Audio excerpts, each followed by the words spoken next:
គេងស្រមៃនឹកថ្លៃជានិច្ច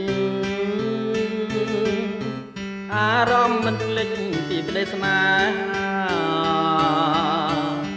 នឹករៀបណាស់ថ្នមបីបងកាយាវាចាថាបដូរដួងចិត្តភក្តីមុំផ្ញើសំបុកទុកចិត្តបងកង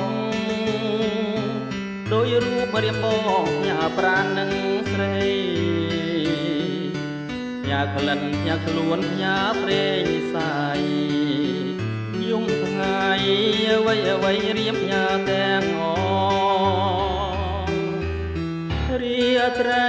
បងហើយគេងកាយផ្លែស្រីគេងតាមសំដីគួរឲ្យស្រណងគេស្ដាប់ចំឡាយយប់ក្រោយបាត់អគេមើលសំផសម្រសងសាស្មោះប៉ុណ្ណឹងហើយនឹកឡើយអូនឆ្ងល់ថាបងមានកលចង់កែសាបាថ្ងៃនេះយើងបែកហើយស្អែកជួបគ្នាជួបក្រុមវេលាលោកគ្រាអវសា